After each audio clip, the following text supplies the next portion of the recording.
Good morning students. Now coming to angiosperms general characters. Angiosperms general characters. You know the general characters of gymnosperms. Actually in gymnosperms, ovules are naked ovules. What is naked ovule? Naked ovule means ovule without ovary is called naked ovule. But unless gymnosperms, in angiosperms, ovules are enclosed by ovary. Ovules are not naked. Ovules are enclosed by ovary. So after fertilization, ovary develops into a fruit. Ovules inside the ovary develop into seeds. So angiosperms are embryophytic and tracheophytic and non-archegoniate seed and fruit producing plants. Seed and fruit producing plants. Very, very important. Gymnosperms are archegoniate seed producing plants, but angiosperms are fruit and seed producing non-archegoniates. Very, very important.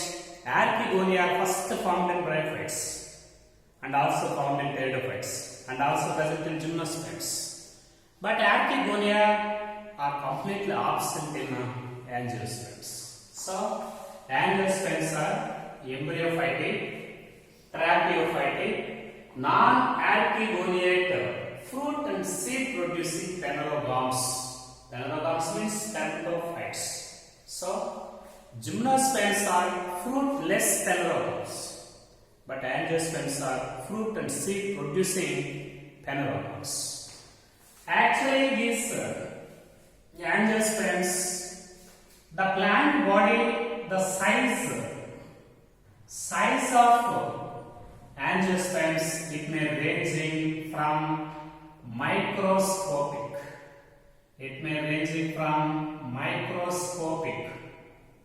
There are some microscopic and very small minute angiospermic plants. One of the best example for this microscopic angiosperm, that is Wolffia, is one of the best example. So the size of the plants in angiosperms, it may ranging from microscopic, almost microscopic, to tallest angiosperms. Tallest, some of them tallest. One of the best example for this tallest, eucalyptus. Eucalyptus is one of the example. More than 100 meters height. More than 100 meters height.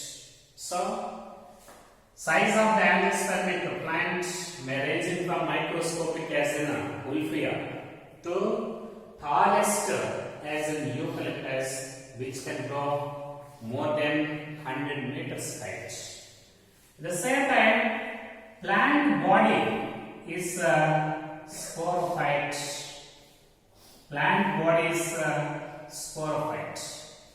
Okay, plant body is sporophyte. Sporophyte means each and every cell is consisting of a diploid set of chromosomes, and it is also differentiated into well differentiated and well developed vascular organs like root, stem, and leaves, etc. So plant body is sporophyte. Well differentiated organs are there, and the sporophytic plant body is differentiated into roots, stem and leaves. They are much vascularized structures, very well developed and vascularized structures. Similarly, the root system present in angiosperms, in some members taproot system, especially in dicotyledonous plants, taproot system is there, and in some members adventitious root system is there. Adventitious. or fibrous root system is there. So this root system in some members taproot system is in dicotyledonous plants. Adventitious or fibrous root system is there in monocotyledonous plants. So either taproot system or fibrous or adventitious root system. Similarly, the vessels in xylem, okay, and also companion cells in fluid, they are present in angiosperms. Very important. Vessels in xylem and companion cells in fluid, they are well developed and are present in angiospermic plants. Very important. Vessels in xylem and companion cells in fluid, they are completely absent in gymnospermic plants. But in angiosperms, xylem consists of very well developed vessels and companion cells are also present in the fluid. Similarly, these plants, they produce flowers. Okay, flowers. They are flowering plants. Flowers are produced by these plants with a very well developed perianth. Very well developed perianth. Already know this point in the topic flower. Perianth is nothing but calyx and corolla. Outer two corals of the thalamus, calyx and corolla, both constitute non-essential organs of a flower. Such non-essential organs of a flower also considered as perianth, especially in monocotyledonous plants. Flowers are represented by very well developed and distinguished perianth. This perianth consists of calyx and corolla. Very well developed perianth is there in each and every flowers and angiosperms. Especially the male sexual organ. This is androecium. Okay. This androecium is also represented by number of stamens. Okay. Stamens. Every stamen is also considered as microsporophyll. These stamens, every stamen is also represented by two parts. One is anther and second one is filament. This anther is also represented by microsporangia. Okay, microsporangia. Singular microsporangia. Plural microsporangia. So, anther consists of many microsporangia. And these microsporangia produce many microspore mother cells. Okay, these mother cells are diploid. Now each and every mother cell divides by meiosis, leading to the formation of microspores. Okay, after meiosis, they produce microspores. These microspore, every microspore is haploid because number of chromosomes is reduced to half in meiosis, so that each microspore is in a haploid condition. Now this microspore is also called pollen grain. Now it develops into male gametophyte. Okay, this male gametophyte is represented by two male gametes. So every microspore, it produces two male gametes. This is the correct sequence of various events in the formation of male gametes from the male sexual organ. Male sexual organ is androecium. Consists of many stamens. Every stamen contains some microsporangia. Every microsporangia consists of many microspore mother cells. Every mother cell divides by meiosis to form microspores or pollen grains. Every pollen grain germinates to give rise male gametophyte, and this consists of two male gametes. Actually, gametes are in a haploid condition. Now coming to the female sexual organ. Female sexual organ. Students, you know what is a female sexual organ in a flower? Female sexual organ is gynoecium. This is the fourth and innermost and the central part of the thalamus. So, gynoecium is a female sexual organ. This gynoecium is represented by mainly three parts: ovary, style, and ovules. Ovary, style, and stigma. These ovaries consist of some amount of ovules. And ovules also consist of diploid tissue at central portion. The diploid tissue present in this ovule, this is called nucellus. This is nucellus. Okay, this nucellus, deep within the nucellus, one of the nucellar cell developed into megaspore mother cell. Megaspore mother cell.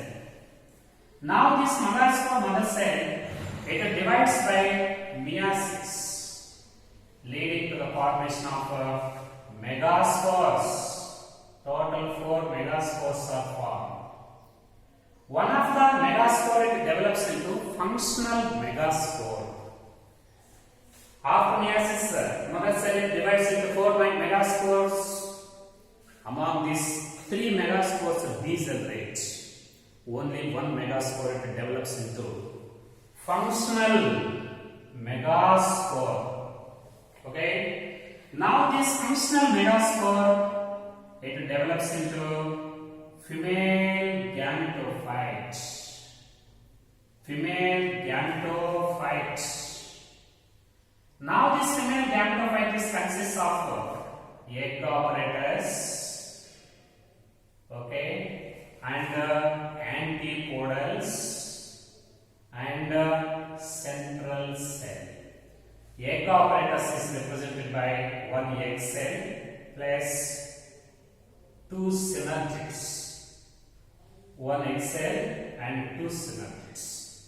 So, female gamete egg is formed inside this female gametophyte. Now, this female gametophyte is also called embryo sac. This is called embryo sac. Students, now coming to another point, very, very important. After the formation of these pollen grains, okay, these pollen grains, they are transferred to the stigma, pollination. Okay, transfer of pollen grains from anthers to the stigma, that is called pollination. In animal cells, pollination is indirect. Pollination is indirect. Students, you know, direct and indirect pollination. Already explained in previous class, pollination in gymnosperms is direct pollination. But pollination in angiosperms is indirect. What is direct and indirect? In gymnosperms, ovules are naked. There is no ovary. Directly, pollen grains are transferred to the microphylla of ovule. Such transfer of pollen grains directly to the microphylla of ovule is called direct pollination, and it takes place in gymnosperms.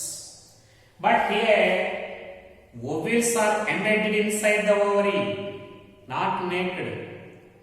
There is no possibility to direct transfer of pollen grains to the microphylla of ovule because ovules are present inside the ovary.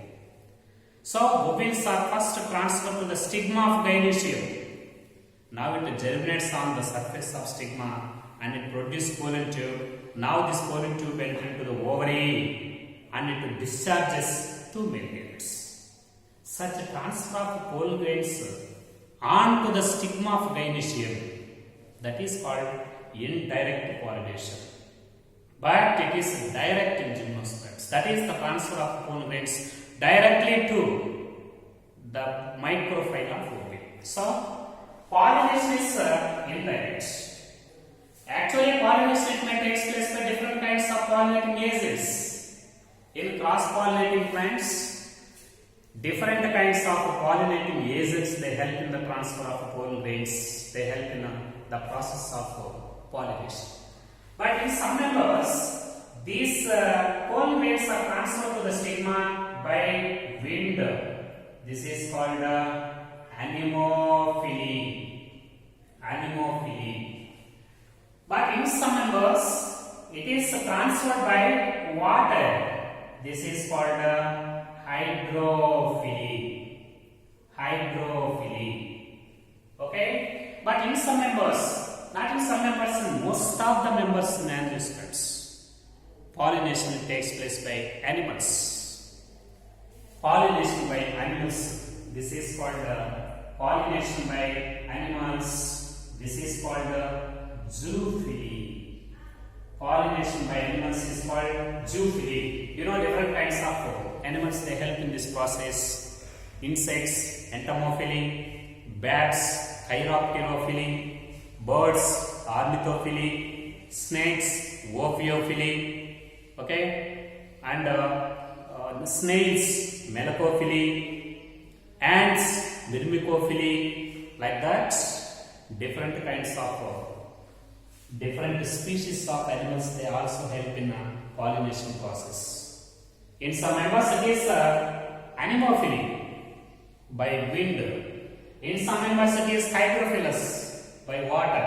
In most of the members this is zoophilus, that is by different kinds of animals. Anyhow, pollination is indirect and it may take place by different kinds of pollinating agents. Most abundant agents, they are animals, that is zoophily.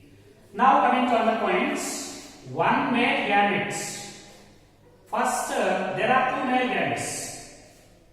First male gamete, it is fused with egg cell. This is called syngamy. This is called syngamy. Okay? And resulting in the formation of zygote. Zygote is 2 egg. Okay? Every pollen grain produces two male gametes. First male gamete it fused with the female gamete, that is egg, leading to the formation of zygote. This process is called syngamy.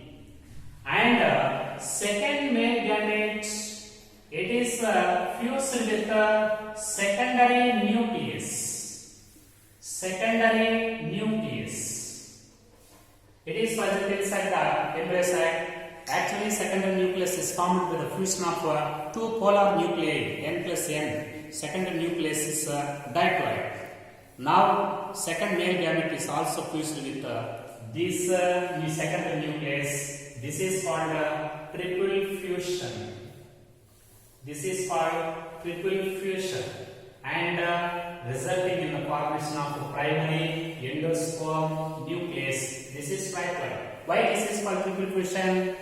This fusion, it includes the fusion of total 3 haploid nuclei, 2 polar nuclei, and 1 second male gamete. So 3 nuclei, they are participated in this fusion.